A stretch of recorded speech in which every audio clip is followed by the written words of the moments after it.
All right, thanks, Olivia. A few people I'd like to recognize, some Grove City College trustees. Deb Holt, I saw Deb earlier, over here. Bill Mahaffey and his wife Joanne, over here. Carol Yanuzzi, where is she? Okay, over here, great. Dick Jewell, is Dick here? I don't know that he made it. All right, President Emeritus. And current President Brad Lingo, I don't think he made it either. All right, good. I'd rather those guys just stay home. All right, they don't need to. But we got a new president. We like him. All right, just stay off the road, Brad. All right, just stay there. Our table sponsors: Sue Kramer. She couldn't make it. Bob Hallman, is Bob here? Okay. Oh, great. Over here. Right. Good. Yeah. So what a crazy morning. I mean, the weather just absolutely terrible. George, our speaker, came all the way in from California, and where the weather was most assuredly not like this. And I told him, I said, I'm going to get there about 11 o'clock, hang out with you, get there at least an hour early. I got here at like 11:45. I couldn't get out of my driveway. I had at least 6 inches, and by the way, that's like wet, heavy snow. Grove City School District, Christian Academy, all the classes are canceled. And the only way I got out of my driveway was to snow blow it. And you know how it is when you get the snow blower out for the first time in a year? You can't start it, right? So that took at least an hour and a half, 2 hours. Just completely crazy. So yeah, my apologies for the snow. All right, a perfect topic today, given the likes of what socialists are doing all around the country. The Big Apple, New York City, now has a Democratic socialist mayor. They're being elected all over the place. And so when we set up this topic, George and I, several months ago, we knew it'd be relevant because that's why we speak on this topic. It's always relevant. But unfortunately, it's even more relevant than we expected. So George Harbison is a writer, speaker, retired chief financial officer, and expert on topics from budgets to taxation to socialism, what he'll be talking about here today. He is a senior finance executive. Over the course of his career, George managed over a dozen buy-side and sell-side business transactions totaling over $1 billion. He's been all over the place. In fact, when I told him today we were talking about Butler, I said, you're near Butler. What happened in Butler with Donald Trump, you're in Butler County. He's like, oh, I know, I lived here, right? So he lived over the border in Treesdale, I think maybe in the 1970s. He could tell you about that. In his role as a financial executive, George Harbison has attained a deep understanding of federal and state tax matters, which he has utilized that knowledge to analyze, dissect, and refute popularly held but fallacious tax assertions. That's a noble cause, for sure. In 2013, he wrote a piece for Forbes.com, which was really popular, got a gazillion hits, and it completely debunked Warren Buffett's famous and politically charged assertion that his federal tax rate was well below the rate paid by his lower paid office workers. Remember that? It was just ridiculous. And Obama walked around saying, well, it's pretty bad when Warren Buffett pays less than his secretary, right? But it was a complete misunderstanding of what was going on there. Since then, his tax myth-busting articles have appeared in Forbes, Real Clear Markets, Real Clear Politics. He's taken on Buffett, the Obama administration, Rachel Maddow, Stephen Ratner, among others. His articles have appeared at the American Thinker website, also at our website for the American Spectator. He wrote a terrific piece earlier this year on the Doge cuts savings and the tax rebate, right? And what to actually do with the money, like reduce the deficit, right? That'd be a good thing to do with it. Actually, we have a good piece on that today by Mark Hendrickson, retired professor of Grove City College. George Harbison's Forbes.com essay on Warren Buffett was included in the book, Excuse Me, Professor, Challenging the Myths of Progressivism, which was co-edited by the wonderful Foundation for Economic Education, which retired Grove City College professor John Sparks had a connection to that. His father had a connection to it. Larry Reed had a connection to it. Hans Senholz did, as well as with co-published by the Young America's Foundation. Key connection here for George. In 2013, Young America's Foundation asked George to present a lecture on basic tax principles at its Road to Freedom seminar, named for Hayek's great book, at the Reagan Ranch Center in Santa Barbara, California. He subsequently delivered this presentation to other seminars in Santa Barbara and at several universities across the country. In 2016, at the request of a YAF, Young America's Foundation student leader, George created and delivered a presentation called The Victims of Socialism, which he gave at the University of California, Riverside. That's not exactly friendly territory, all right? They weren't as friendly as this crowd, I'm sure. That lecture highlighted the evil nature of socialism and the victims of socialism, and he subsequently went on to deliver that lecture at over 30 colleges and university campuses across the United States and Canada. That's the talk that he's going to give today, which he's always expanding and improving upon. His lectures have been co-sponsored by YAF and the Victims of Communism Memorial Foundation. He received a BA from Kenyon College in 1976, where he majored in physics. Continued his education at the University of Michigan, where he received his MBA in 1978. He resides in Mullet Lake, Michigan. Anyone know where that is? Up by Mackinac Island. I thought this was pretty cool. He serves as the on-field announcer of the games played by the Dream Team, a baseball league for special needs children and young adults located in Traverse City, Michigan. All right, a few personal and Grove City College related comments. Though he admires Grove City College, George Harbison has no connection to Harbison Chapel at Grove City College. I thought I would point that out.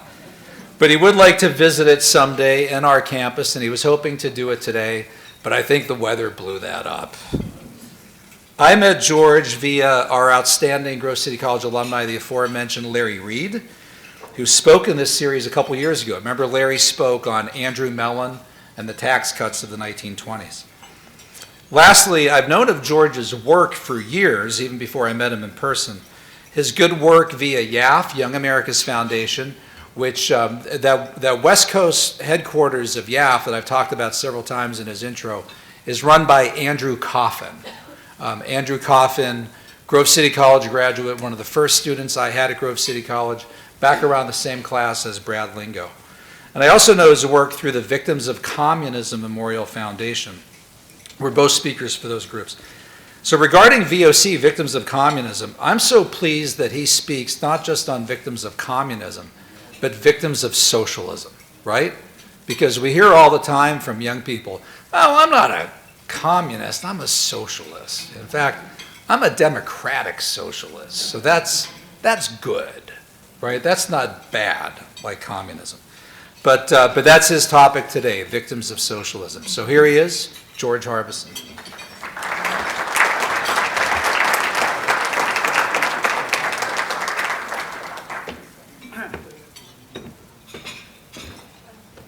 Good afternoon, everybody. Thank you for being here and coming through the difficult weather to listen to this presentation. As Paul mentioned, it's up near 40 now almost that I've delivered this lecture across the country. And I delivered on college campuses primarily. And what you're going to get today is what I deliver on college campuses. I did not customize it for this esteemed group. This is what I go to Michigan, USC, Clemson, and deliver. So we'll get started. It is customary for speakers to inject a bit of levity at the beginning of their lectures in order to connect with their audiences. However, this approach is not appropriate this evening, as there is absolutely nothing humorous about the topic I'm going to speak to you about. So I'll forego any attempt at humor and jump right into the presentation. The rise of socialism as a perceived viable ideology in the United States over the past several years should be of grave concern to all Americans. Sadly, it is not. While many conservatives have warned of the dire consequences of socialism, they have not done a good job of conveying the sordid history upon which their fear of socialism is informed. This incontrovertible history will be the focus of this lecture. Before diving into this history, I'm going to spend the first few minutes describing what socialism is, and just as importantly, what it is not. Then I'll tell you the horrific and tragic story of the victims of socialism. The last part of the lecture will deal with socialism within today's political and educational landscape. And I'll conclude with some thoughts on what can be done to reverse the rise of socialism in the United States. I have often been told by students that socialism is simply fire departments, post offices, libraries, and freeways. Over the course of the next 40 minutes or so, I will demonstrate vividly to you that socialism is not any of these things, nor is it about sharing, compassion, and equality, nor is it some watered-down, more benign form of communism. No, history shows clearly that socialism is completely about raw, unadulterated repression and power. Now let me show you why. I'll get the discussion started with a brief recap of the basic tenets of socialism. In Marxist theory, socialism is the transitional phase between the overthrow of capitalism, which is free markets and individual rights, and the realization of communism, which is a class-free, state-free utopia. Socialism, as the ideological agent of this transition, relies on a totalitarian, authoritative state to actualize forced economic equality, the elimination of private property, total state control of the means of production, the de-emphasis of the family unit, and the abolishment of religion. Individual economic and other freedoms are severely curtailed and overridden by the power of the state. The terms socialism and communism are often used interchangeably. This quote will help further the discussion by delving into what is not socialism. I know that some people in the United States associate the Nordic model with some sort of socialism. Therefore, I would like to make one thing clear. Denmark is far from a socialist planned economy. Denmark is a market economy. So just whose words are these? Rush Limbaugh, Donald Trump, Ben Shapiro? No, these words were delivered by Lars Rasmussen, the Prime Minister of Denmark, speaking at Harvard University just a few years ago. Prime Minister Rasmussen is indeed correct. Denmark is not a socialist country, nor are the rest of the Scandinavian countries, as the following table demonstrates. The Index of Economic Freedom has been published annually by the Heritage Foundation for over 30 years. The index is a composite score based on 12 measures of economic freedom covering 176 countries. The higher the score, the higher the level of economic freedom within that country. Singapore ranks number 1 in the 2024 index. Our neighbor to the north, Canada, ranks 16th. Our close ally, the United Kingdom, ranks 30th. The United States is ranked 25th in the index, 9 slots below Canada and 5 slots above the United Kingdom. Socialist countries in red are all ranked very low in the index, reflecting their much lower levels of economic freedom and their much higher levels of authoritarianism. Contrary to Prime Minister Rasmussen's learned opinion, Bernie Sanders and AOC want you to believe that Scandinavian countries are socialist countries, and they want you to believe, and they want the United States to emulate them. So let's see where the Scandinavian countries fall on the index. Scandinavian countries in light blue all rank quite high in the index, from 7th to 23rd, and every single one of them has a higher economic freedom ranking than that of the United States. Cato Institute's broader index of overall human freedom mirrors this finding. So when Senator Sanders speaks of wanting the United States to be more like Scandinavia, in reality, and unbeknownst to him, he sounds more like Ted Cruz than Bernie Sanders. These indices in Prime Minister Rasmussen's quote show that Scandinavian countries are not remotely close to being socialist countries, despite what Bernie Sanders and AOC want you to believe.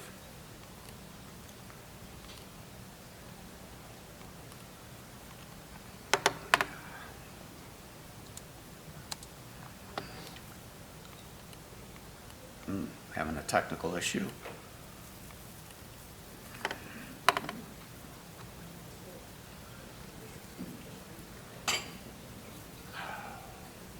Early in the 20th century, Marxist ideologues began their crusade to impose communism on the world.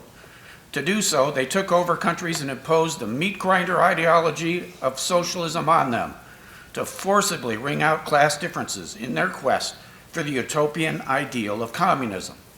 This brutal totalitarian campaign resulted in the deaths of millions of people, the slaughter of innocents. These are the victims of socialism, and now I'm going to tell you their tragic story. To begin, I'm going to read excerpts from an article titled, "Can There Be an After Socialism?" written in 2003 by Alan Charles Coors, professor of history at the University of Pennsylvania. Coors wrote, "No cause ever in the history of all mankind has produced more cold-blooded tyrants, more slaughtered innocents, and more orphans than socialism with power. It surpassed exponentially all other systems of production in turning out the dead. The bodies are all around us, and here is the problem. No one talks about them. No one honors them. No one does penance for them. No one has committed suicide for having been an apologist for those who did this to them. No one pays for them. No one is hunted down to account for them.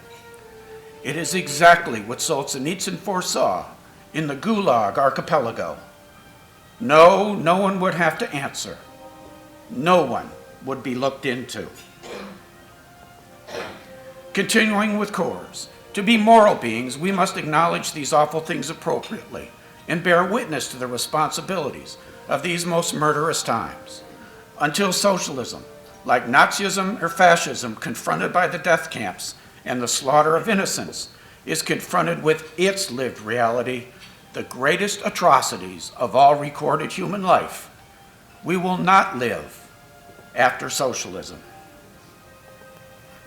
Again from Coors, "It will not happen. The pathology of Western intellectuals has committed them to an adversarial relationship with the culture, free markets, and individual rights that has produced the greatest alleviation of suffering, the greatest liberation from want, ignorance, and superstition, and the greatest increase of bounty and opportunity in the history of all human life. This pathology allows Western intellectuals to step around the Everest of bodies of the victims of communism without a tear, a scruple, a regret, an act of contrition, or a reevaluation of self, soul, and mind. Today we're going to tear the veneer off of the intellectual self-serving pathology and shine a bright light on the reality of the terror, death, and destruction inflicted on the world by the perpetrators of this hideous ideology. The pictures you will see today are disturbing. Horrific as they may be, they are accurate images of the agonizing pain, suffering, and death inflicted upon these innocent victims of socialism. Sadly, there were literally thousands of pictures to pick from in compiling this presentation. Beyond the visceral horror conveyed in this small sample of imagery, this presentation will attempt to put into perspective the sheer staggering number of deaths caused by socialism. Churchill said, "Socialism is the philosophy of failure, the creed of ignorance, and the gospel of envy. Its inherent virtue is the equal sharing of misery." Churchill was right. Soviet socialism, based on the collectivist philosophies espoused by Karl Marx and Friedrich Engels, took hold in Russia after the October Revolution of 1917. Led by Vladimir Lenin, a vicious and ruthless ideologue, the victorious Bolsheviks set forth to fundamentally change Russia based on Marx's utopian vision of society. Lenin and his fellow socialists nationalized industries and confiscated private land and other property from its owners.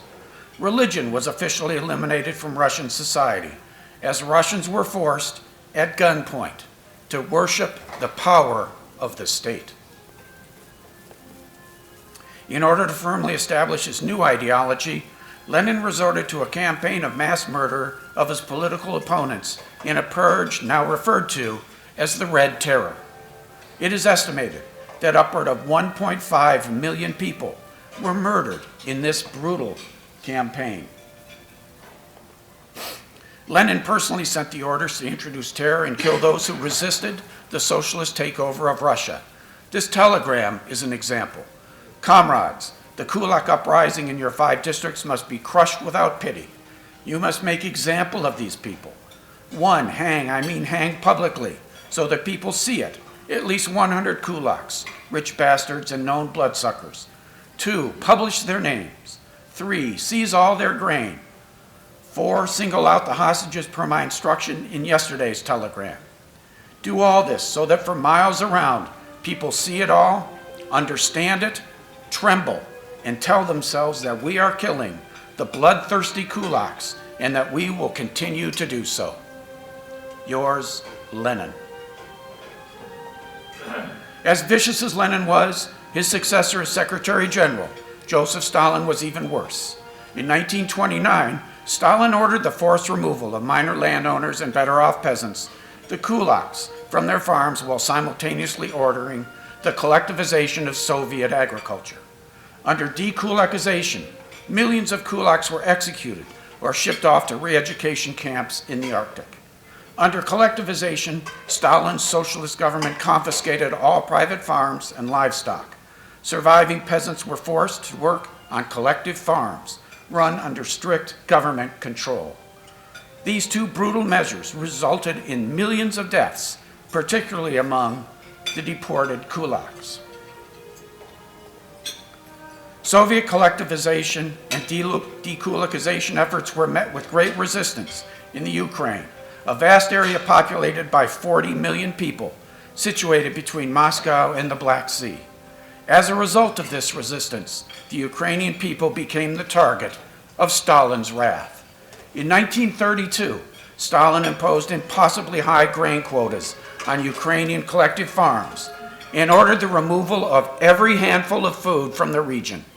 Secret police were ordered to arrest any peasant caught stealing even the smallest amount of food. Military blockades were erected to prevent food from entering the area and to prevent the hungry Ukrainians from leaving. Predictably, and as was Stalin's intent, these measures led to horrific famine.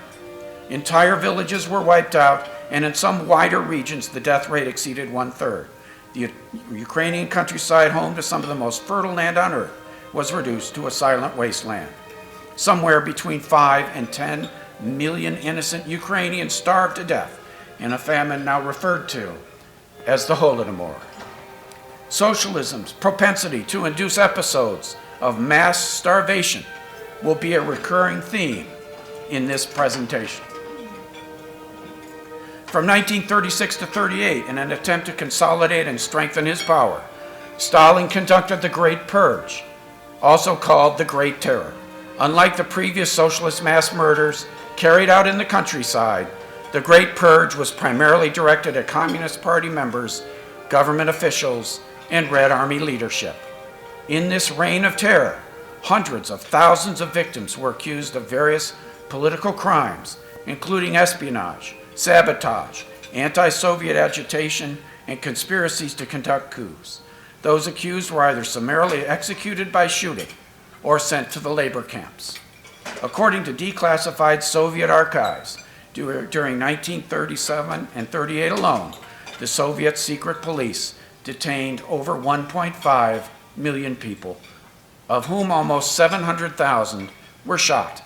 Western scholars estimate that the actual number murdered was nearly twice that number. Stalin also presided over the vast expansion of the Soviet Gulag system, the infamous forced labor and re-education camps run by the socialist regime. The Gulag had a total inmate population of about 100,000 in the late 1920s, when it underwent an enormous expansion, coinciding with Stalin's collectivization of agriculture.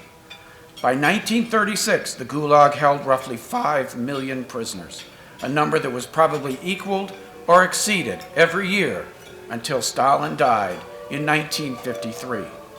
Political prisoners consisted of rich or resistant peasants arrested during collectivization, purged Communist Party members and military officers, suspected saboteurs and traitors, and dissident intellectuals. Prisoners entered the Gulag in 3 major waves. In 1929 to 32, the years of the collectivization of Soviet agriculture. In 1936 to 38, at the height of Stalin's Great Purge and in the years immediately following World War II. Alexander Solzhenitsyn, perhaps the Gulag's most famous inmate, claimed that between 1928 and 1953, some 40 to 50 million people served long sentences in the archipelago. Figures supposedly compiled by the Gulag administration itself revealed that a total of 10 million people were sent to the camps from 1934 to 1947. Gulag prisoners lived under the threat of starvation or execution if they refused to work. It is estimated that as a result of long working hours, harsh climatic and working conditions, inadequate food, and summary executions, at least 10% of the Gulag's total prisoner population died each year. Given the gory mathematics, Western scholars have estimated that the number of deaths attributed to the Gulag runs well into the millions. Solzhenitsyn wrote, "Socialism of any type leads to a total destruction of the human spirit and to a leveling of mankind into death." The Black Book of Communism, the authoritative reference source for the deadly statistics of communism, conservatively estimates that Soviet socialism led to the deaths of 20 million human beings. To put this in perspective, 20 million is roughly the entire current population of the state of New York. The magnitude of horror, death, and destruction brought about by Vladimir Lenin and Joseph Stalin as they ruthlessly imposed socialism upon Russia and the Soviet Union is beyond human comprehension. As bad as the Russian people suffered under these two monsters, the Chinese people's descent into the hell of socialism was far worse. Mao Zedong was the greatest mass murderer of the 20th century. In 1949, as chairman of the Communist Party of China, Mao proclaimed the foundation of the People's Republic of China. He then set forth to impose his version of Marxism on the Chinese people. The results were catastrophic. Mao employed a familiar playbook in imposing socialism in China. The Great Leap Forward, launched by Mao in 1957, brought with it the forced collectivization of China's agricultural sector in an attempt to accelerate the growth of the country's industrial sector. Not surprisingly, the expropriation of private farms and with it the elimination of economic incentives to produce food led to famine and mass starvation.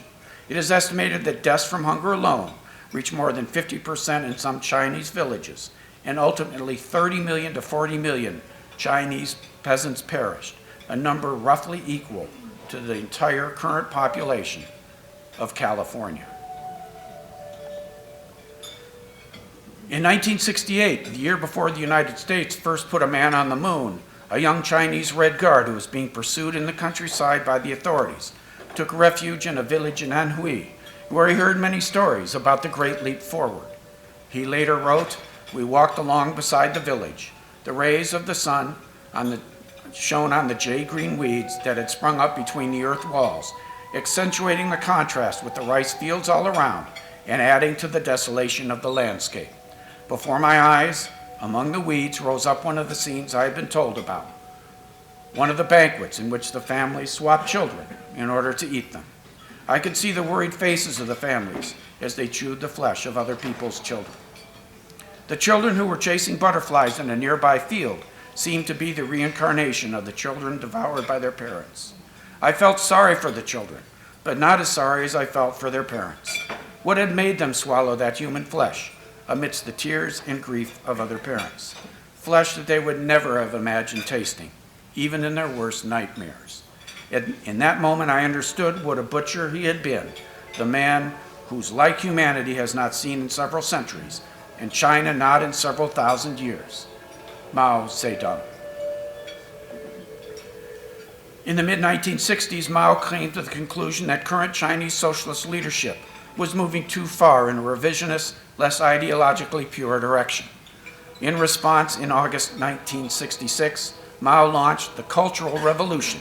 Schools were shut down and Mao called for a massive youth movement to act against Communist Party leaders for their embrace of bourgeois values and lack of revolutionary zeal.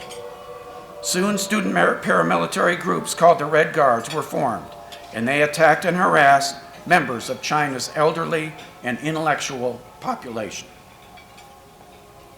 How ironic it is that the intellectual class was the target of Mao's bloodthirsty student brigades. Professors had their faces smeared with ink, were forced to get down on all fours and bark like dogs. Many were beaten to death and some were eaten after being murdered. Mao, the so-called great helmsman, reveled in the bloodletting, boasting, "What's so unusual about Emperor Shi Huang of the China dynasty? He had buried alive 460 scholars only. But we have buried alive 46,000 scholars." No microaggressor was he. Roughly 1.5 million souls were exterminated during the Cultural Revolution. Mao also established the Logai, a vast system of forced labor and re-education camps. Over 1,000 camps were established, and it is estimated that roughly 50 million people passed through these camps through the mid-1980s, with upwards of 80% of these being political prisoners. It is estimated that 20 million captives died while being imprisoned in this Chinese version of the Gulag. The Black Book of Communism estimates that Chinese socialism led to the deaths of 65 million people. That's the equivalent of the combined populations of California and Texas, our nation's two most populous states. Think about that. Everyone living in Los Angeles, San Francisco, San Diego, Houston, Dallas, plus so many, many more, dead.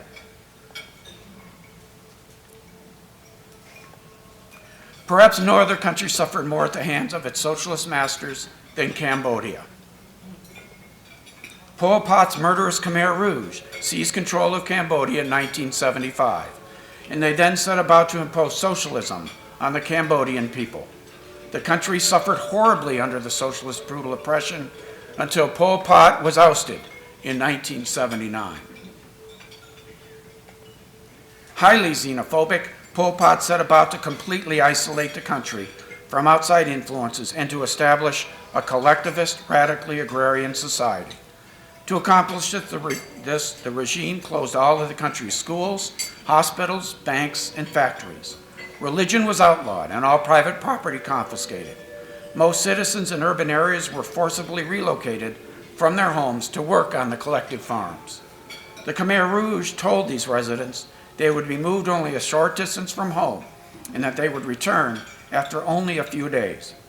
People who refused to evacuate were killed on the spot in their homes, burned to the ground. The evacuees were instead sent on long marches to the collectives, during which tens of thousands of children, the elderly, and the sick died. Inevitably, the elimination of private economic incentives to grow food, coupled with government corruption and inefficiency, led to a horrific famine. Although deaths from starvation were widespread, acts such as picking wild fruit or berries were seen as private enterprise by the Khmer Rouge and were punishable by death.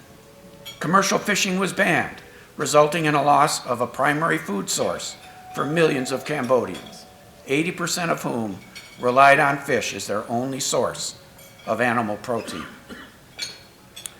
To make way for Pol Pot's vision of an agrarian utopia, money was abolished, books were burned, and most of the country's teachers, merchants, and intellectual elite were murdered as they were viewed as potential enemies of the state. One need only be seen wearing eyeglasses to be branded as an intellectual and shot. Of course, in congruence with standard socialist protocol, all religion was banned. Anyone seen taking part in religious activities or services was summarily executed.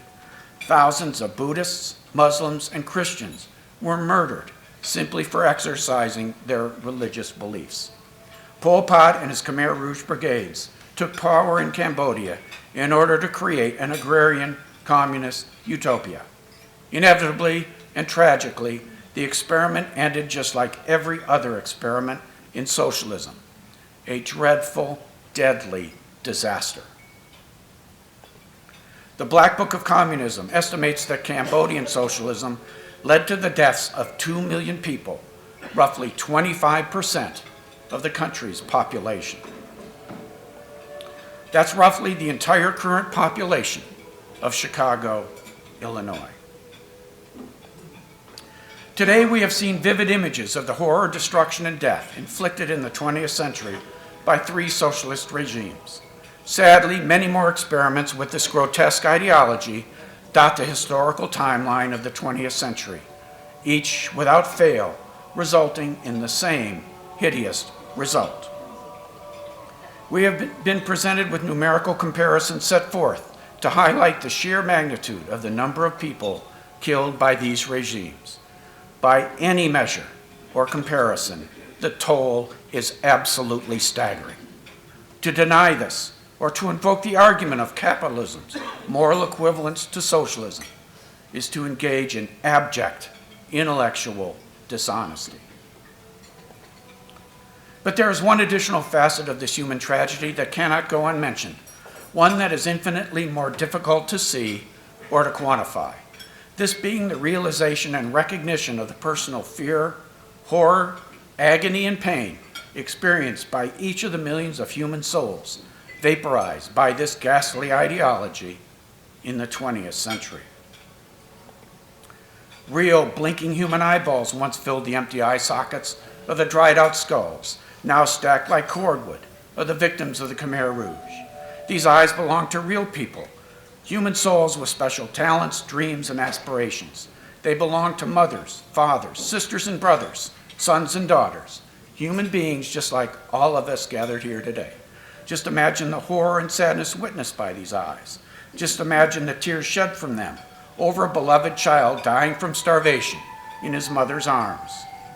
A friend being shot simply because she wore eyeglasses. An infant slammed to death against a tree in front of his agonized parents. And for what? To sustain an ideology that runs completely counter to human nature, an ideology that totally extinguishes human freedom and dignity and replaces it with forced allegiance to a totalitarian, all-powerful state. An ideology that, in the name of radical egalitarianism, brutally crushes any semblance of individual initiative or creativity. An ideology that must build walls to keep those subjected to it from fleeing. An ideology whose adherents believe that the end justifies the means, no matter how horrible both of these are. Make no mistake about it, the millions of deaths caused by these 3 socialist regimes were no accident, nor were they an unfortunate or unintended consequence of forced seismic changes of political and economic systems. Communism's goal of achieving a utopian society with absolute and forced equality for all is at such odds with human nature that it requires the imposition of brutal and total control by the state over every aspect of the lives of those subjected to it. Those who resisted, those who desired meritocracy, and those who dared to seek freedom had to be liquidated. How do we know this? How can we be so certain? Because the architects of this evil ideology told us exactly what they intended to do. Lenin said, "Surely do not imagine that we shall be victorious without applying the most cruel revolutionary terror." Stalin said, "The death of one man is a tragedy. The death of millions is a statistic." Mao said, "We are prepared to sacrifice 300 million Chinese for the victory of the world revolution." Pol Pot said, "He who protests is an enemy. He who opposes is a corpse." Fortunately, there were leaders in the West who recognized the moral rot underpinning socialism and who fought back. President Ronald Reagan, Prime Minister Margaret Thatcher, and Pope John Paul II each understood the monstrous nature of socialism. In one of the greatest triumphs of the 20th century, they worked together in the 1980s to undermine and defeat the Soviet Union's evil empire without firing a shot. In November 1989, the Berlin Wall ceased being a barrier between communist East Berlin and free West Berlin.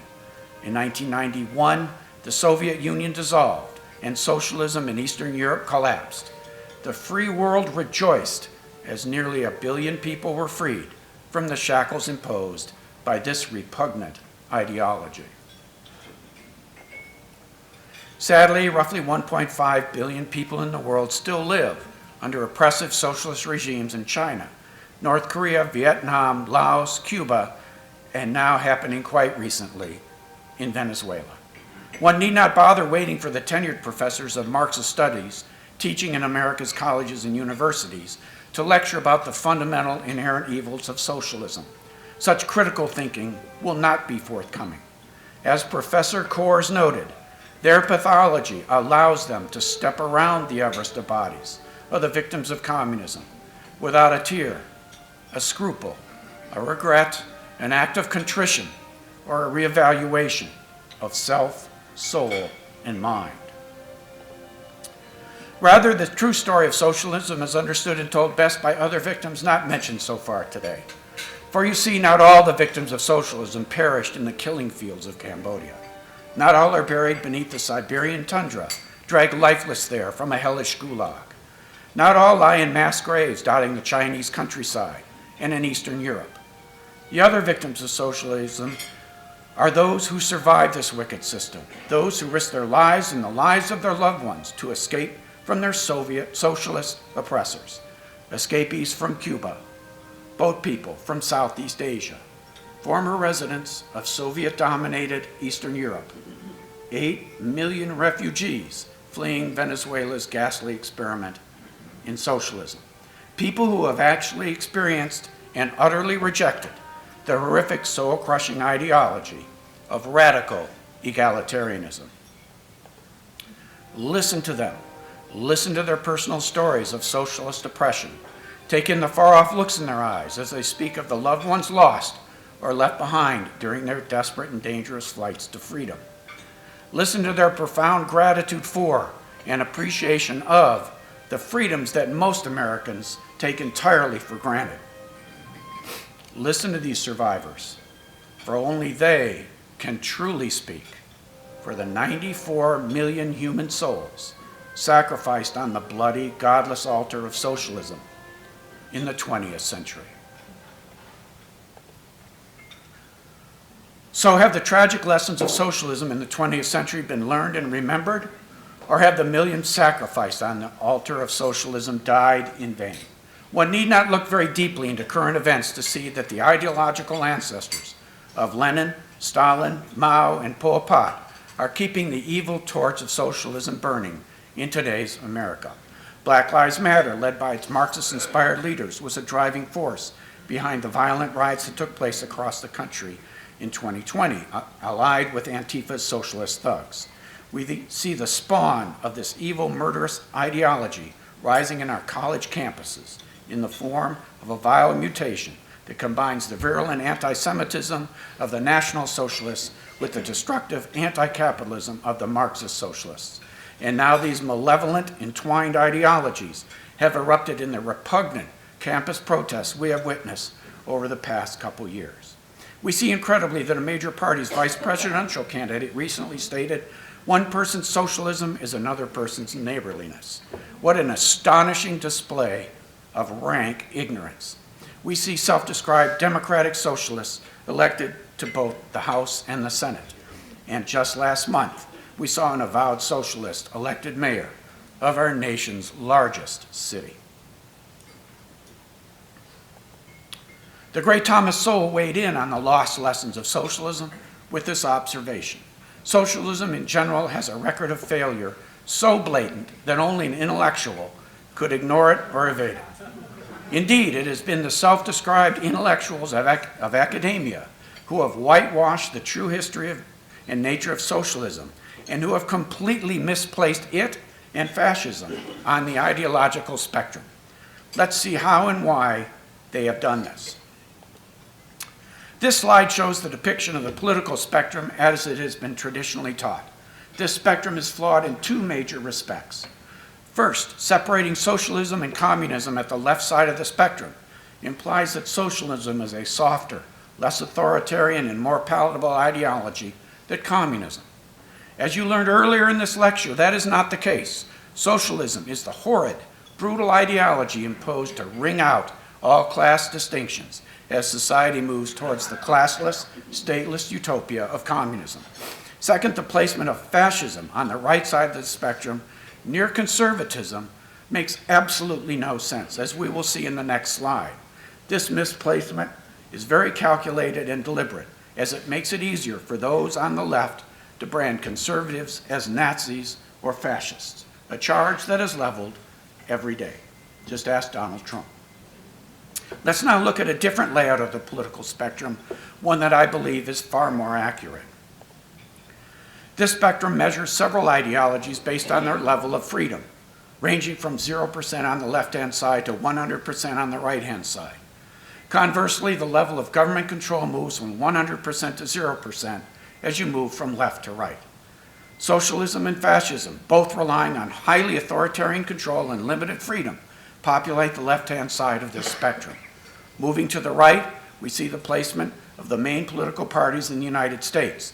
At the far right is anarchy, a societal model devoid of any government in place to protect the fundamental and unalienable rights of its citizens. A closer look at some tenets of socialism and fascism justifies the close alignment of these two ideologies on the spectrum. Socialism and fascism are ideological cousins. Both require the establishment of totalitarian states featuring no free elections, only one political party, complete state control of the economy, no organized labor rights, and limited or no religious freedom. Socialism seeks forced equality for all, while fascism seeks ethnic purity. To accomplish this, both ideologies sanction hatred. Socialists hate the upper classes, while fascists direct their hatred towards differing ethnic groups. The distinction between the two ideologies is blurred even further when it is noted that the term Nazi is a contraction of the term National Socialist. As the table shows, the differences between socialism/fascism and capitalism are many. Capitalism is based on freedom, free markets, individual rights, political choice, free elections, minimal state control, and the freedom of religion. Think about this comparison next time you hear a socialist Antifa thug label a conservative a Nazi or a fascist. That self-proclaimed anti-fascist thug is much closer to being a fascist than the conservative will ever be. Unlike Russia, China, and Cambodia, any transition of the United States to socialism will likely not come as the result of a sudden, violent overthrow of our government. Rather, socialism will prevail here when an uninformed, complacent, and educationally indoctrinated electorate gradually elects socialist politicians who will then shred the bedrock constitutional principles currently in place to protect our freedoms. A nearby country has recently gone down this road. In the 1990s, Venezuelans may have held a benign or possibly positive attitudes about socialism, but they then personally witnessed the rise of Hugo Chavez and his brand of socialism, the implementation of which led to Venezuela experiencing the biggest economic collapse in modern history outside of war or state collapse. Since 2013, Venezuela's GDP has declined well over 50%, a decline double that suffered by the United States during the Great Depression. As a result, almost 8 million Venezuelans have voted with their feet and have fled the country, a number representing over 20% of the country's population. In July 2024, those Venezuelans who remained voted in an election that saw the incumbent socialist president, Nicolas Maduro, declared the winner despite exit polls showing him trailing by more than 30 percentage points. Thousands of dissidents protesting the elections have been arrested, and X, formerly Twitter, was shut down by Maduro. So much for democratic socialism. Venezuelans' path to socialism serves as a stark example of what could happen to America. Ronald Reagan warned against the authoritarian forces intent on subverting American freedoms when he addressed the Phoenix Chamber of Commerce in March 1961, where he said this: "Freedom is never more than one generation away from extinction. We didn't pass it to our children in the bloodstream. It must be fought for, protected, and handed on for them to do the same. Or one day we will spend our sunset years telling our children and our children's children what it was once like in the United States, where men were free." Reagan's words are as accurate today as they were 50 years ago, as the storm clouds of socialism and its inherent authoritarianism currently gather over our great country. In his famous speech in support of Barry Goldwater's presidential candidacy in 1964, Reagan said this: "We'll preserve for our children this, the last best hope of man on earth, or it will sentence them to take a last step into 1,000 years of darkness." Ladies and gentlemen, we must stand full square against the socialist forces that are intent on eroding the freedoms we have enjoyed for almost 250 years. To fail in this quest will indeed sentence our exceptional country to the same darkness that befell those enslaved by their socialist masters over the course of the past 100 years. Lest I paint too bleak a picture of the future of our great country, I firmly believe that if decisive steps are taken now, we are not doomed, as Reagan warned, to suffer 1,000 years of darkness. You, as freedom-loving Americans, can contribute to the effort to preserve the freedoms enshrined in our Constitution. Here's how. First of all, live productive, ethical, and virtuous lives. Work hard, study hard, attain skills that others will pay willingly for, and never stop learning. Read and encourage others to read the brilliant writings of Mises, Sowell, Friedman, Kirk, and other liberty-oriented individuals. The left's arsenal of threat, intimidation, and faulty, shallow reasoning can only be thwarted by those well-versed in the timeless truths that form the bedrock of the liberty movement.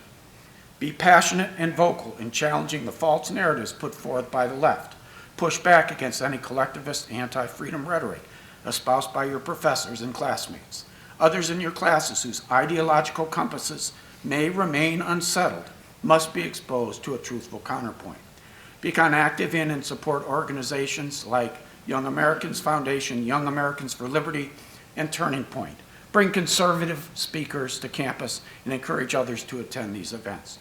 Actively participate in the political process by voting for and supporting candidates who understand and appreciate the exceptional nature of our republic. Carry these freedom-oriented values with you into the next chapters of your lives.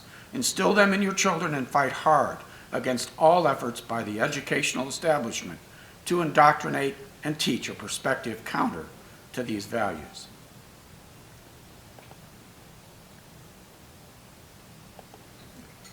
This battle is far from over, and now it is yours to fight.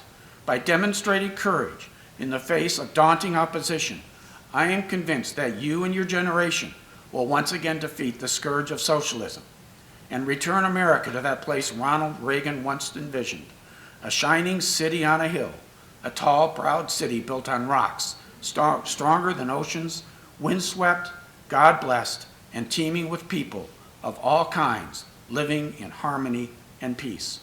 May God bless you and guide you as you embark upon this noble quest to bring full-throated liberty back to our great country. Before taking questions, I'd like to ask that we observe a moment of silence in memory of the millions of victims of socialism, past and present.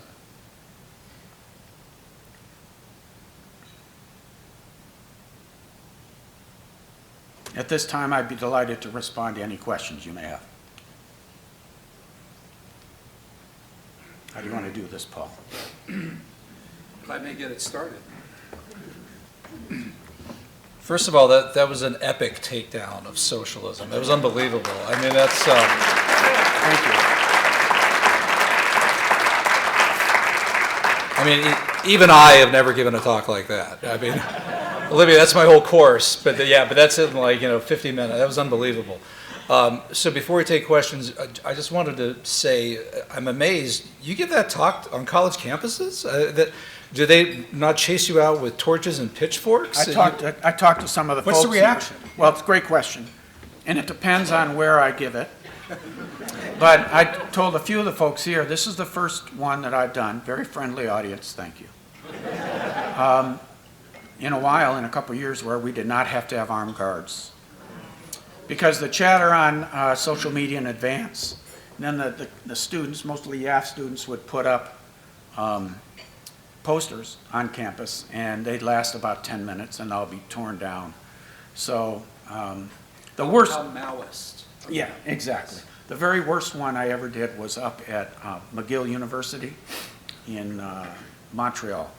And they almost canceled it the night before, and the kid that sponsored me said, "You want to do it?" And I said, "Yeah, let's do it. Just get some muscle there." and we pulled it off. So I do get varying degrees of responses to that presentation. And I can go into that a little further if you'd like. Have you ever had any young people come up after, this has happened to me, and say, "I didn't want to come, I came to protest, but I sat through it, and I really learned, I had no idea of all that." I would love to get that. I did speak, kind of a heartwarming story. I spoke at Lafayette College in 2018. Good group. It got contentious, but two young women came up to me afterwards who were seniors at Lafayette College and said, "This is the first presentation that we've seen in our 4 years here at Lafayette College where someone had our values." So that was quite heartwarming and rewarding. What I get is we've never been taught this, which is stunning, but it's true. We didn't know this. We know all about the Holocaust, as everyone should. We had no idea that the socialists killed 10 times as many people. Then you get, their socialism has been perfected in Scandinavia. And you'll probably notice I took that on right up front because that kept coming up the very first question. So I said, I'm going to nip that in the bud as part of the presentation. So they're not thinking that all the way through and not listening. And then you get the true believers that, well, it's never really been tried. It's never been tried right. We haven't perfected it, and the response I give them is, do you know the definition of insanity? Yeah, so it's been an adventure and a journey. So they will say that Stalin was an aberration. Yeah. So a little bit here, and we can get some more questions into. Cuba is an interesting, and just keep pushing back. By the way, I think this has been taped, so you have the ability to share this with people. And there's other people out here doing this. But, Cuba is an interesting story, and I did, in one of my other presentations, I talk a little bit more about Cuba. And one of the lines I use is that nobody in history has gotten on an inner tube and tried to float from Miami or from Key West to Havana. And the other, it just, a corollary to that is when the Berlin Wall came down, which way did the people run? And there's a great picture out there of, you've probably seen it, of the Korean Peninsula with both North Korea and South Korea taken at night from a satellite. And one of them is lit up like a jukebox, and one of them is totally dark. You can guess which is which. So just keep fighting, introduce your kids to these great Mises, the Austrian thinkers, and just keep being outspoken. We got some more. Yeah, right here. Who do you think is funding these efforts in this country? I haven't done a Where's lot the of. money coming from? Yeah, I haven't done a lot of research on that. It's a great question. I believe it's Soros and the gang. Yep. Yep. Including groups like the Democratic Socialists of America. Right. They have over hundreds of campuses. They now have chapters. They have about 100,000 members, DSA. And they're running people in mayoral races all over the country. They just won Seattle as well. Yeah. You mentioned Korea. What happened with the South Korean election? There was apparently a person who was very economically capitalistic, but that he was badgered into doing something. I don't know much about that. Yeah, it's a crazy situation. He's in jail. Yeah. Yeah, the politics of South Korea is crazy. But of course, nothing like North Korea. No, but I'm just Right, worried right. about, are they leaning towards socialism in South Korea? No, but their current leadership isn't. Corruption issue? Yeah. Yeah, go ahead, Frank. So it seems like this is becoming more unpopular with young people, especially in colleges, and they're joining these groups and they're becoming socialists, like democratic socialists, or maybe moving towards SPUSA one day. Do you find that more often than not, young people are unaware, or don't know how bad it really is and how They don't bad know. it's gone, or they just think it's going to be better this time? Is it both, or which one? No, they just don't know the history, and they believe they drink the Kool-Aid.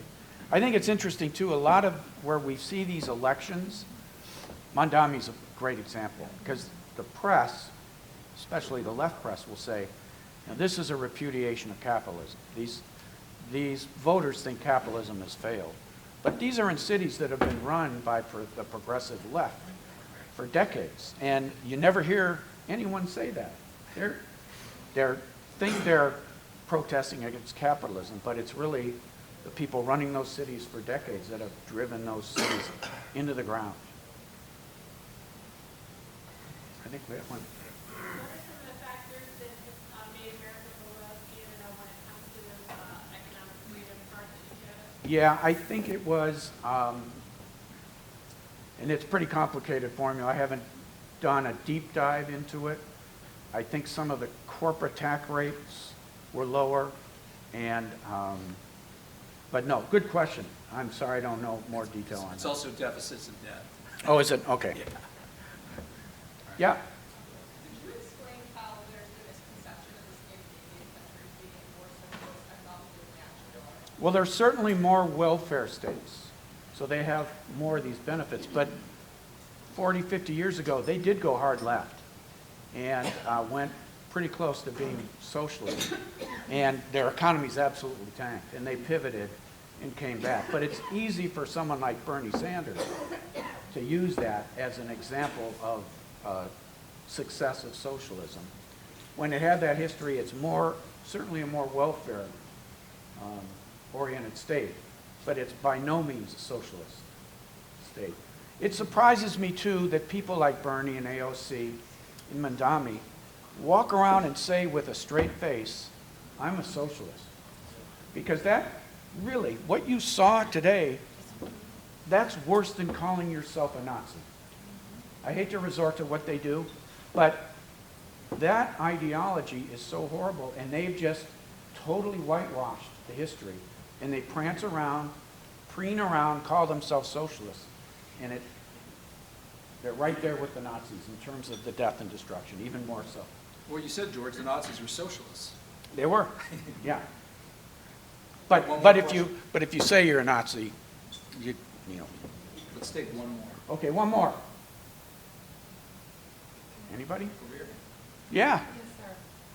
I'm still having a little difficulty understanding socialism, Marxism, communism. I know that Lenin said socialism is a pathway to communism. That's a great, I know he said that. yeah.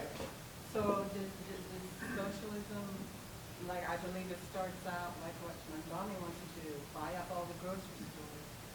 But is there a distinction between socialism, Marxism, communism, or is this Marxism and communism just I would say They Marxism agree. and socialism are more closely.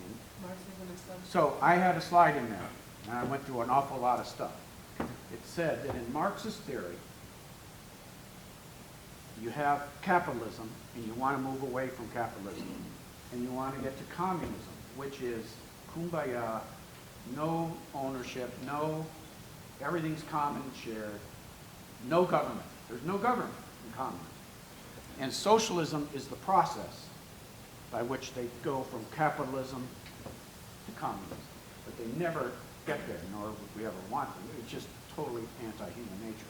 So socialism is, again, the process in Marxist theory of getting from capitalism to communism. So that's why the USSR was called Soviet Socialist Republic. They were the socialists. They invented it, sort of, implemented it, and tried to get to become communists, but they never got through their entire process. Does that make sense? Would you call China communist, a true communist? It's not a true communist state because there are some economic freedoms in China, more so than there were, although I think the current leader there is culling those back. So I wouldn't want to live there. I wouldn't want my kids to live there. It's not like the Soviet Union, but it's very, very left. So socialism is the process of getting into more trouble with communism. It's capitalism on one end. Communism is everyone shares in everything. There's no government. Socialism is the process to get from capitalism. And it's brutal. It's hard because you're fundamentally changing society and in a manner that's against human nature. Thank you. You're welcome. Thank you, everybody. Thanks so much. Go have a seat. Okay. Yeah, and socialists, like communists, call for common ownership of the means of production, which is what Mamdani talks about and the others. And yeah, how many times have you heard Bernie Sanders say, we should be socialists like Denmark, right? And then you need the president of Denmark to come forward and say, we're not socialists, right? To correct them. But my apologies for the photos during lunch, by the way. I mean, that was... but unbelievable, right? You need to see photos. It's like the Holocaust. You got to see pictures to really appreciate what happened there. And one other comment, George noted that Cambodia banned fishing. They banned fishing in Cuba too, not only because the state has ownership of all of that, but they don't want people near the water where they could start swimming. Seriously, yeah. About 100,000 people have attempted to swim or float from Cuba to Florida since Castro took over, and at least 40,000 died drowning. So look at a satellite photo of Cuba, and you'll see the surreal situation of an island with no boats. They've had to ban boating because people will leave. So what does that tell you? All right, and the soundtrack that you had there was Misericordiae. He had just great music in there. All right, take this with you. Also, we will be posting this in the next couple weeks, right, Olivia? And get this and send it to people. Send it to the young folks that you're talking about who don't know any better. Have them sit through this and watch it. Take this with you. Sitting at your table, note in the back the upcoming events. We have January 26th at Grove City, Hayek for the 21st Century. March 26th, Michael Knowles coming to Grove City College for our Conservative Mind series. April 16th will be our annual conference on the 250th anniversary of 1776, the founding of America. The next one of these will be March 10th, Joe LeConte on the subject of the American Revolution. And in the summer, we've booked Selena Zito, our local celebrity who just wrote the book on Butler.